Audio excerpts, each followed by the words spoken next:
And at number 10 we have This Is Your Death. Featuring a cover that was basically the 1974 version of clickbait, in this issue a bomb threat is called in when Captain Boomerang is being transported out of a holding cell, which literally has nothing to do with what's on the cover. This issue also features Captain Boomerang angling his body to become a boomerang shape to get away, aerodynamically. Just because you're good at boomeranging doesn't mean you get to be one, Captain Boomerang. And at number 9 we have The Heaviest Man Alive. This one's from November 1962, issue 132 of The Flash, another story that focuses on his weight. So there's this planet called Gobdor that likes to air Earth's natural disasters on their main television network, and after an executive catches wind of the Flash being a little bit of a celebrity on Earth, he decides to use him to get better ratings by putting people in danger, and then shooting radiation at the Flash to make him extremely heavy so he has difficulty running, where he literally sinks into the cement. But if he runs backwards it reverses the effects, because that makes scientific sense. And at number 8 we have The Mirror Master's Magic Bullet. So take a look at this cover from 1961, issue 119 of The Flash. Seems like Mirror Master has found a way to murder the Flash by shooting a bullet through a mirror at him, right?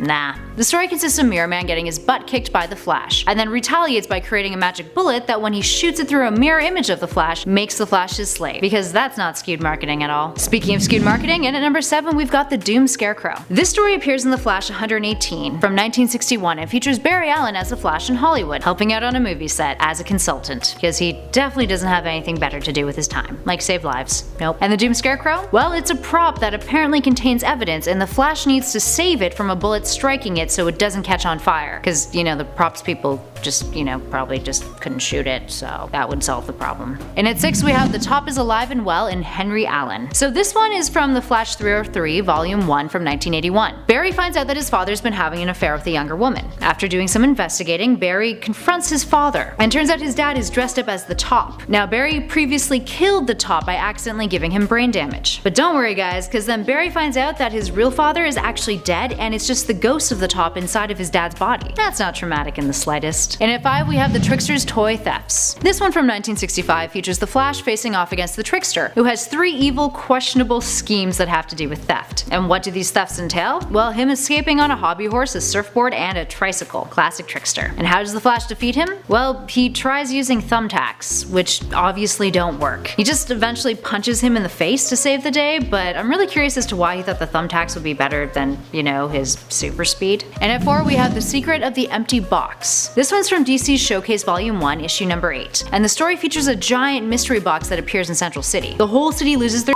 Iris is sent out to report on it, and everyone's like, oh, what's in the box? So the Flash investigates, and he finds out that the giant box contains smaller boxes inside of it, and the whole setup was created by crooks using it as a decoy. The best part is they actually put a passage in through the box to a bank vault that they were looking to heist, which, seems wildly impractical if your giant box is meant to be a decoy, but sure. Whatever. And at 3 is the cancelled Flash TV show. So this is the only one on our list that isn't a comic book. But trust me friends, it's worth it. In 1990 there was a television show created for The Flash that aired on CBS, and it was cancelled only a few months later. This is what it looked like. Yeah.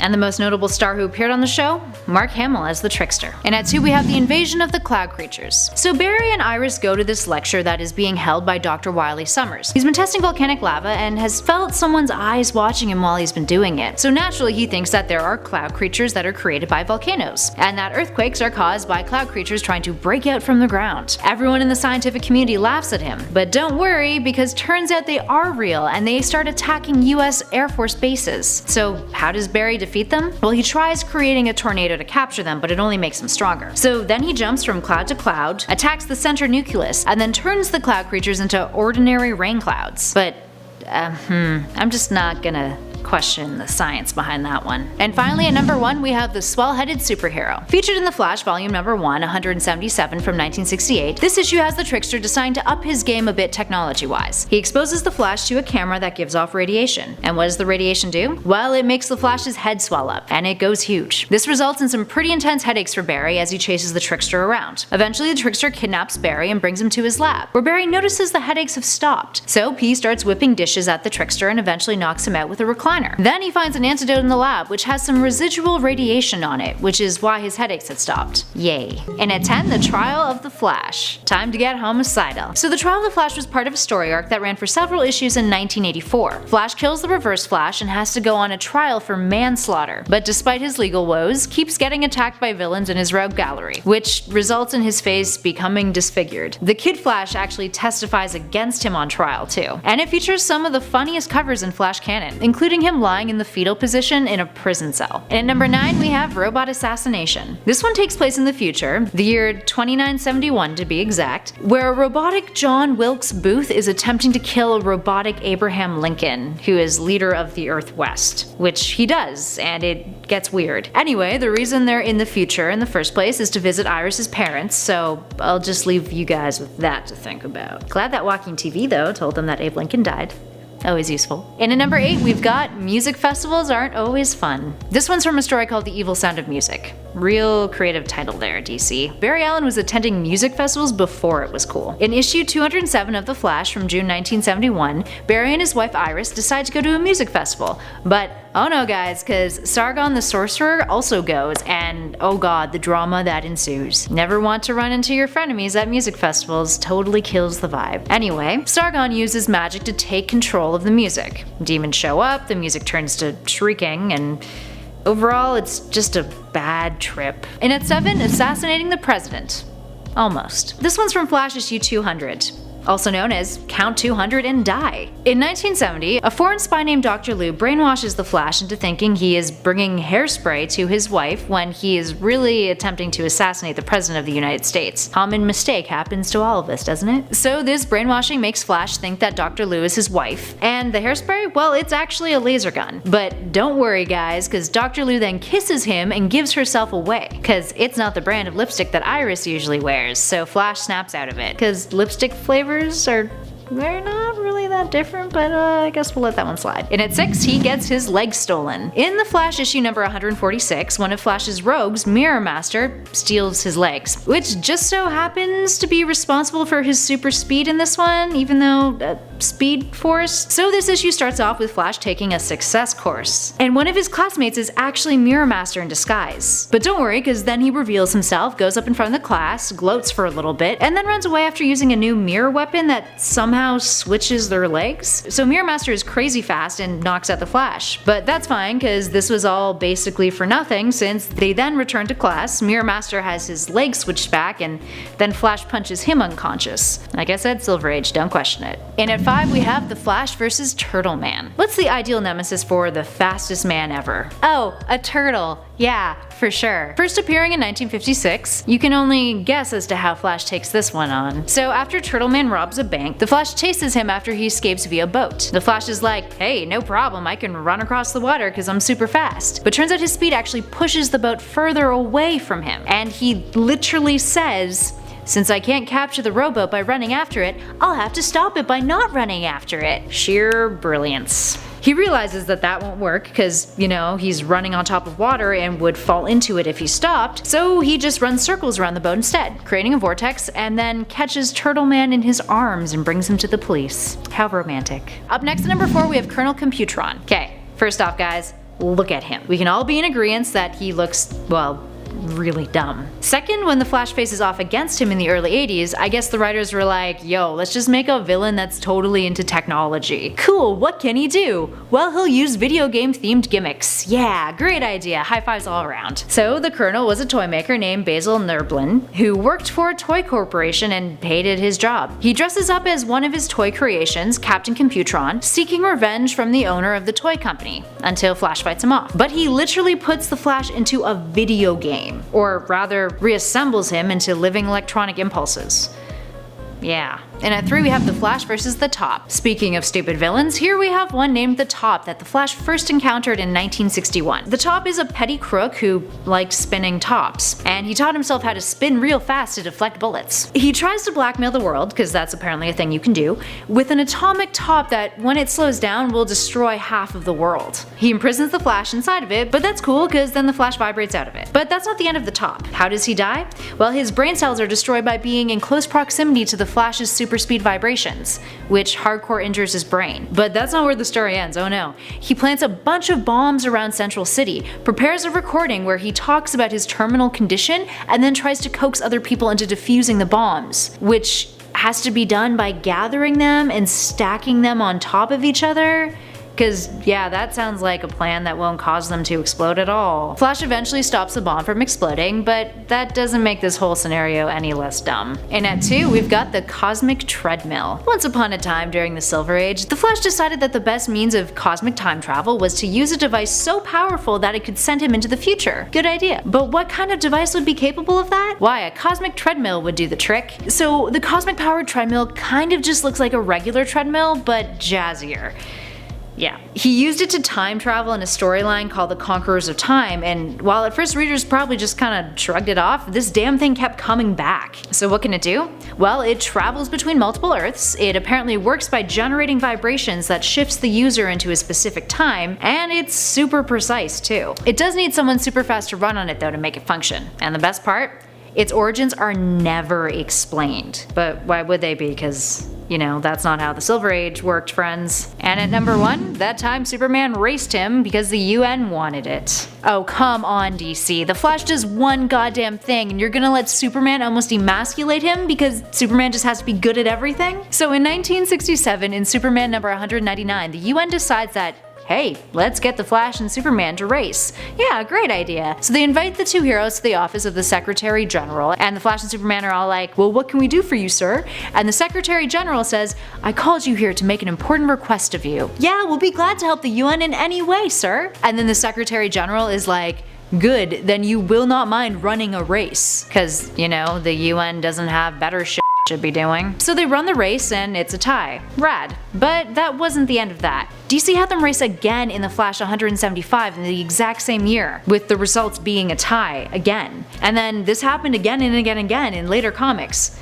And the Flash usually won, but barely, including one time where Jay Garrick won because he cheated. Number 10. Castro and Pals. In a time of tension between the United States and Cuba, DC decided to have Fidel Castro throw Wally West a party for his 21st birthday, after working together with Cuba to fight off an alien invasion. It was just so weird to see some of our favorite heroes partying it up with the Cuban dictator, and it was pretty clear that it was all created to make a point. Now, to DC's credit, it wasn't an anti-Cuba propaganda comic. They even portrayed Castro pretty well, with him coming off as quite dignified. But it was just such a silly idea that seemed so forced and frankly dumb. Number 9. Deathstroke fights. This is hard to include because I love both Deathstroke and the Flash, but their fights can be pretty frustrating as a reader. Because even though Deathstroke is a genius villain, the writers always end up making his plans depend on the Flash being unable to put 2 and 2 together, and usually also require him to be way clumsier than he logically should be. For instance, in one fight, Deathstroke orchestrates a series of explosions in order to manipulate the path of the Flash to cause him to come impaled on a sword. And if that was a normal guy avoiding explosions, I would totally get it. But the Flash is supposed to have insane reflexes. In the moment it took him to get stabbed, he could have pulled down Deathstroke's pants, kicked him in the nuts, and run away. Again, I get that it's hard to write fights with Flash, but I hate that he always ends up looking like a dummy. Number 8. Flash is a bad boyfriend. In the early Barry Allen comics, it was something of a running gag that Barry was always late. Running gag. The Flash, this is gold. Eventually, after Allen was late once again from stopping Mirror Master, his girlfriend Iris broke up with him. So he went, I guess I'll gaslight her until she takes me back. Using Mirror Master's gadgets, he causes Iris to see his face in every reflective surface she sees, so she takes him back, thinking she subconsciously wants him back. Unfortunately for him, he slips on a mirror before their makeup date, causing him to be late for the date and get dumped again. And let's be real, he kinda deserved it. That's a pretty lame thing to do to your girlfriend. Or ex-girlfriend. Number 7. Barry Allen's evil twin. In a story that sounds like it comes out of Days of Our Lives, it was revealed that Barry Allen actually had a twin from whom he was separated at birth and who was raised by criminals. His twin went on to start a dynasty of successors who used power-stealing gems to kill descendants of various Flashes throughout time. The whole evil twin thing was just, way too cliche for me. It wasn't really that relevant other than giving a weak explanation for Reverse Flash. Number 6. Rainbow Raider. Rainbow Raider is pretty infamous amongst fans of the Flash for being straight up ridiculous. Roy G. Bivolo, a takeoff on the acronym for the colors of the rainbow, Roy G. Biv, had a pretty dumb origin story which is eclipsed only by the silliness of his powers. He was born colorblind and his optometrist father made him a pair of goggles that didn't cure his colorblindness. What they did do, however, is allow him to manipulate light in a bunch of insane ways. While his powers vary depending on the iteration, he's shown the ability to create solid objects out of light, like a flying rainbow, turn people invisible, and even manipulate people's emotions. And what did he do with these powers? Well, petty theft, of course. My question is, why could his father create goggles that have these magical abilities, but he couldn't make them let him see colors? Also, how would a colorblind dude know how to use colors if he can't see them? Ugh. Number 5. Jay Garrick's origin story. Hoo boy, this one's a doozy. Jay Garrick, the original Flash, was a chemist who specialized in gases emitted from hard water. One night he busts out a cigarette while he's working because the 40s, and he knocks over some chemicals. The gases released cause him to lose consciousness, and he wakes up with superpowers. Here's the thing. He's working with gases that come from hard water, which is basically a scientific way of saying steam. You know where else you encounter steam from hard water? The shower, every morning. I don't know about you, but I haven't noticed any superpowers lately. Plus, I know it's 1940 and smoking was everywhere, but maybe step outside the chemistry lab if you need a smoke. And if you insist on staying in the lab, maybe don't lean right where you keep all your chemicals. Hood. Number 4. Mopey. In a failed attempt to retcon Barry Allen's power origin, the alien Mopey was introduced, claiming that it was him who had caused the chemicals to give Allen his super speed. But now, since Barry didn't own the chemicals, he had to pay for them himself, according to alien law. No, Charlie, not bird law. Alien law. Allen had 24 hours to earn enough money to pay the alien back, which he did end up doing, so nothing happened to him. It seems that the writers realized that this whole thing was stupid because a later issue mentioned the hallucinogenic chemical compound monoglycetic peptide enzyme, or MOPE for short. So basically they said, yeah, we messed up, let's just pretend he hallucinated it all. But then where did all the money go? Number 3. Wally West outran death. A common complaint about most heroes is that they just seem too powerful to die. In Wally West's case, the writers took this trope even further, having him literally outrun his own death. In case you're not aware, the Black Flash is an incarnation of death itself that comes for those gifted with super speed. But when Black Flash came for Wally, he and his allies fought against it, with Wally eventually racing Black Flash to the end of time and space. Here, death had no meaning and Black Flash disappeared, allowing Wally to survive. I just think it's super dumb that a character can literally outrun death. It just takes away so much tension. Number 2. Fat Flash. In Flash number 115, the fastest man alive became the fattest man alive. In this issue, Barry Allen is shot by Gorilla Grodd using the body of William Dawson with a gun that causes him to absorb the moisture in the air, causing him to swell up. He's later hit with a memory ray, causing him to forget who he was, and he ends up being exploited in a freak show where people paid to gawk at a 1,000-pound blunder. After walking through the Hall of Mirrors, Barry remembers who he is, and he goes into the dehydration room to return to normal size. Then he goes and beats up William Dawson, because he made them all fat and stuff. Obviously this is unrealistic, but that isn't the dumb bit since you have to suspend disbelief with these things. But the whole story is just strange and doesn't really follow itself logically, with the amnesia effects and the hydration effects being taken care of super easily. There was just too much that happened that was way too convenient, so just dumb. Number 1. Puppet Flash. There's just so much stupid in this story that I don't even know where to start. In the Flash number 133, Barry Allen goes up against Abracadabra, the magical puppet master. After watching a show in which a puppet Flash was humiliated by the villainous Captain Cream Puff, Allen tries even harder to clean up the streets to get his cred back. Unfortunately, after running past an enchanted poster, he's turned into a puppet version of himself. He's taken by Abracadabra and forced to participate in the puppet shows, being moved around by strings. Eventually, he manages to break the strings and stumble towards a magician who, for some reason, is unable to outrun a clumsy, stumbling puppet and knocks the puppet master out. Then Barry takes the wand and turns himself back. Okay, first of all, I feel like the Flash should always be trying his best to clean up the streets. He shouldn't need a stupid puppet show to inspire him. Second, why didn't Abracadabra just hit the puppet with a broom or cast a spell on him rather than just going, ah! Finally, the Flash reversed the spell by turning the wand backwards. He literally didn't know how to use the wand, but he went, well, he pointed it forwards to turn me into a puppet, so if I turn it backwards, hey, I'm better.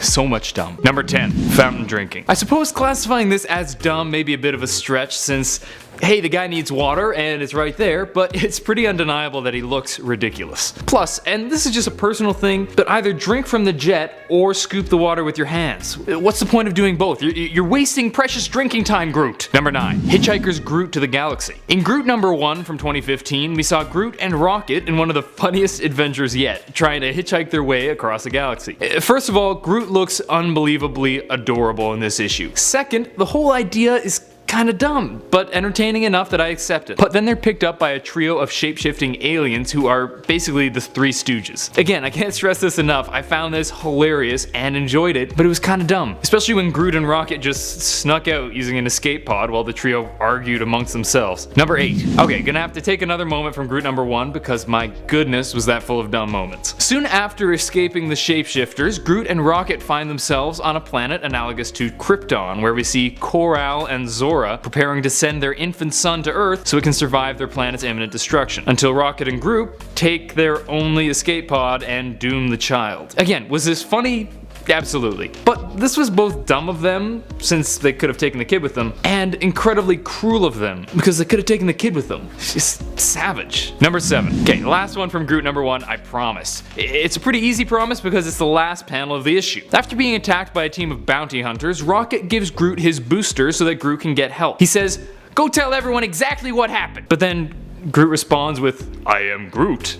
And Rocky remembers who it is that he's tasked with explaining something. You basically couldn't have chosen a worse envoy. This was interesting because it wasn't Groot being dumb this time, but Rocket, which is always a welcome breath of fresh air. Number 6. Swimsuit ogling. In the ever ridiculous Marvel swimsuit special number 2, we saw Groot ogling the scantily clad bodies of Aurora and Northstar. And he is so not subtle about it. You just see a giant head staring at them open mouthed. It's pretty ridiculous. And even though this technically isn't the same Groot that we've come to love in Guardians, he's still Groot, and this moment is incredibly dumb for so many reasons, not the least of which being that this comic should not exist in the first place. That said, hey, it gives me an excuse to look at sexy heroines in bathing suits, so I won't complain. And Ghost Rider is smoking hot. Get it?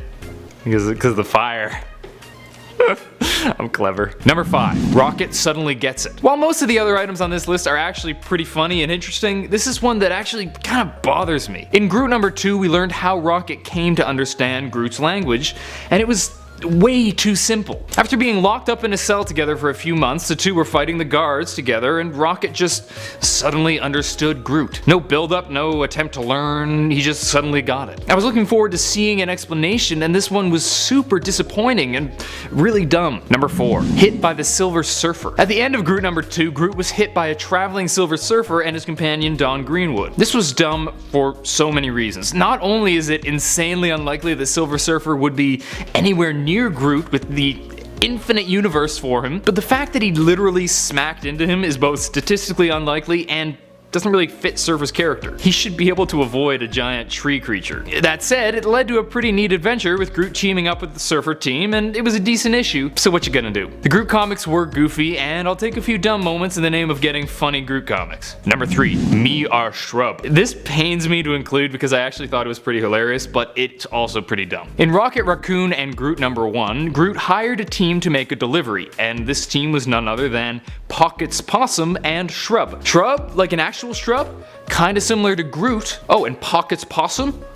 Rocket Raccoon. Yeah, they were basically copies of Groot and Rocket. Shrub even speaks in a similar way to Groot, saying, "Me am Shrub." It was pretty dumb and didn't make a heck of a lot of sense, which puts it on this list. But honestly, I really like the comic. Number 2. Rocky spitting on Groot. This bit was really hilarious, and it's just a Groot being dumb moment. After Groot is reborn following his sacrifice against the forces of Phalanx, he's riding around on Rocket's shoulder. Apparently he gets thirsty, so he asks Rocket for moisture, and Rocket responds exactly as you'd expect, by spitting on the tiny Groot. Really, Groot, you should have known better than to give Rocket an excuse to cover you with bodily fluids. Just be glad it was saliva. Number 1. Groot picks up a hitchhiker. In Groot number 4, Groot found those same 3 alien stooges from earlier and takes their ship and them to go find Rocket. But when he sees Numinous, the guiding spirit of the universe, in despair, he can't help but approach her. When she asks if the universe is worth it, Groot, in one incredible utterance of "I am Groot," regales her with a story of struggles and heroics of Marvel's heroes, which was just wonderful, and he manages to convince her to go with him. But then on the next page, she's squished into the ship with Groot and the boys. And at 10 we have Batman pissed his pants. So while Kevin Smith can be credited for having a really solid and versatile career in the arts, his work on the widening gyre has,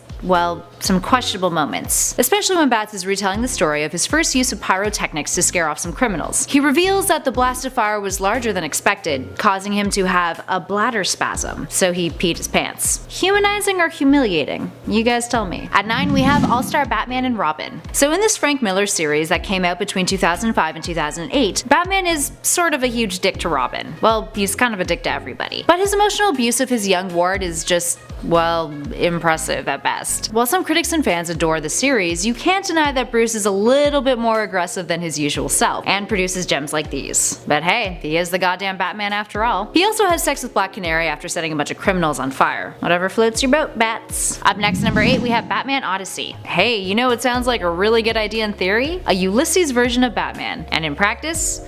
Well, apparently it means he rides dinosaurs, and meets Egyptian gods, and fights a telepathic Cyclops. And for whatever reason, there's a whole lot of nude, hairy Bruce Wayne throughout. Sounds like a good time. At 7 we have Batman and Superman cry over tentacles. It's arguable that World's Finest is a little notorious for some crazier moments. The story starts off with Batman and Superman being kind of sad, so Clark's like, let's do some male bonding at the Fortress of Solitude. And while they're there, a meteor is about to crash on Earth. The two investigate and find out that there's these tentacled creatures inside of it. And after a bit of a fuss and a bit of a battle, the two learn that the tentacles are actually alien probes created by the Krill, a race that needs to leech emotions from Earthlings. But the tentacles, who understand the meaning of life, sacrifice themselves in order to not damage Earth and its inhabitants, which causes Clark and Bruce to have a good cry over it. Beautiful, beautiful moment. Up next at 6 we have Batman Sings Christmas Carols. From Batman 219 in 1970, there's a story called The Silent Night of the Batman, where no one in Gotham commits crimes because it's Christmas. Batman belts out some Christmas carols with the GCPD, and just look at his face, guys. He's so into it, and they spend the whole night doing it. It's like super adorable. And at 5 is Shark Repellent. Back in the 60s, Batman went through a particularly campy time period. Frederick Wortham and the Comics Code Authority were mainly to blame for this and some of the more ridiculous moments throughout the Silver Age that he encountered. So needless to say, this isn't the last time we'll be visiting Mr. West in the 1966 Batman the movie on this list. There's a scene where Batman is attempting a rescue on a yacht when he gets attacked by a shark. And how does he get out of this one? Hand me down the shark repellent. Well, he uses shark repellent.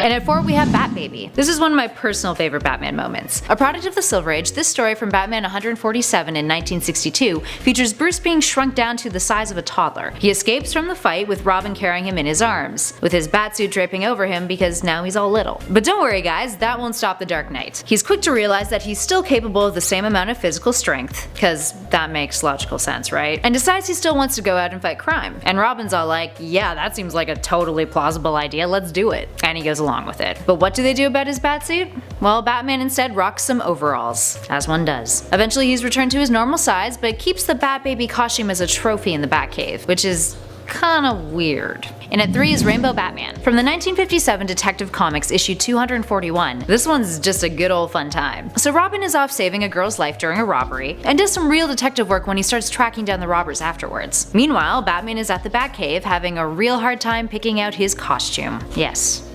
actually a thing. He's trying to decide which of his new rainbow-colored costumes to wear. Fashion, it's the real villain. So Robin's like, hey dude, we should probably do something about the fact that these robbers are, like, a lot of trouble. And Batman's like, hey buddy, you got a busted arm and the colored costumes are supposed to deter away from you so they won't know who your secret identity is. So like, it was all totally part of the plan. Sure Bruce, that's why. And at 2 is Zebra Batman. In our number 2 spot, we have a Batman moment that Robin is finally like, nope, not cool with this. About damn time, buddy. So there's this dude named Zebra Man who charged his body with energy so that lines of force rippled through his costume. He was able to control it via a button on his belt. But when he fought Batman, Bats was exposed to the lines of force, which altered his own body and costume, giving him the same ability, except without the control over the energy. And anything that comes near him would just go flying. So Robin's like, yep, I'm gonna keep my distance on this one. And then there's a whole panel where Bruce is really upset and is all like, I'm a menace to anyone who comes near me. Eventually the effects were reversed, but things got real awkward for a while and Bruce wasn't able to eat anything, which just sucks. And finally at our number 1 spot is the bomb. Some days you just can't get rid of a bomb. Another fun scene from the 1966 Batman the movie. Here we have Adam West's Batman running around the city with a lit bomb trying to find a place to leave it. It even spawned a meme. So why is it dumb? Well, let's let the scene do the talking.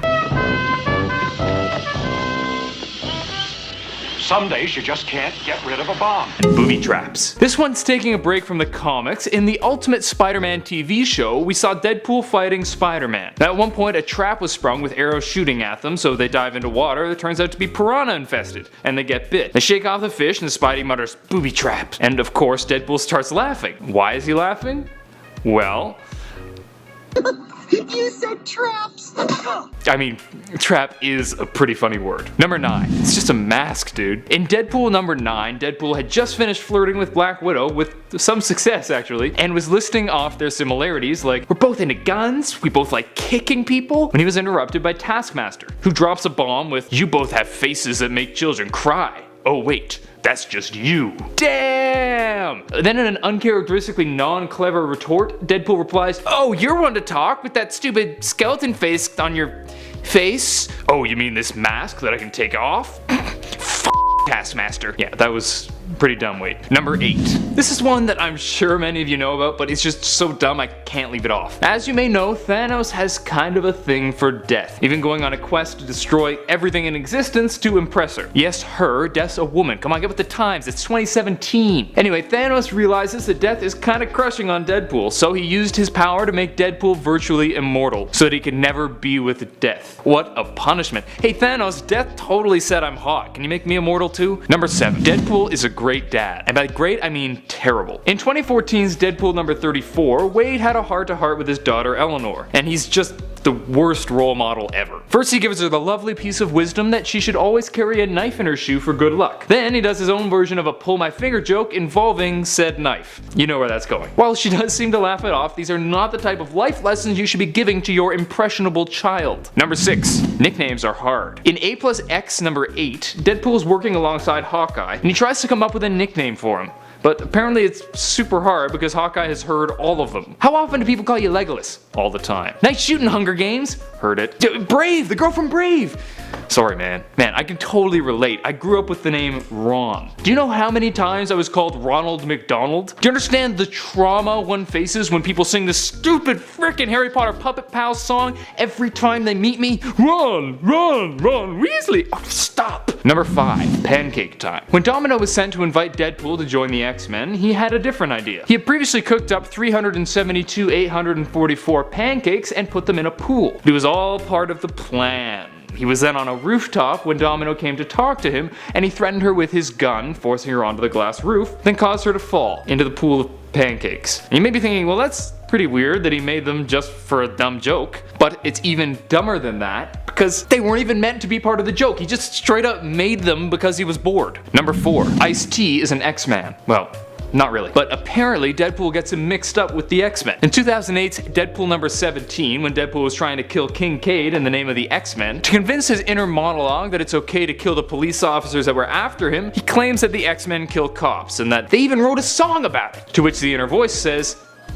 that was Ice-T. But hey, Ice-T, Iceman, I can understand the confusion. Plus, he, like the X-Men, has a penchant for black leather. Man, is Ice-T an X-Man? Number 3. That time he tried to prevent the creation of more heroes by killing the fictional characters that inspired a number of the heroes. In Deadpool Illustrated, we see Deadpool going metacidal, killing a whole whack of our favorite fictional characters from various books. Slicing out Don Quixote's eye, tearing through Moby Dick's blowhole, even stabbing Pinocchio in the head, and momentarily seeing him as his inspired hero vision. Don't get me wrong, this whole series was absolutely amazing. It was so sick seeing what characters inspired what heroes. But the dumb thing is the premise of why he was sent there in the first place. The scientists working for him thought that since he knew his own world too well, sending him to another world could confuse him enough to let them defeat him. But they knew if he killed the Ideaverse, it would erase a bunch of their world. And they still sent him there, rather than, I don't know, putting him in a steel room and never letting him out. Kinda dumb. Number 2. Gotta have my hippity hops. In Deadpool Suicide Kings number 1, Deadpool was offered a very lucrative job, where he would receive $1 million for saving a young rich man's family. At first he was reluctant to take the job. What changes his mind?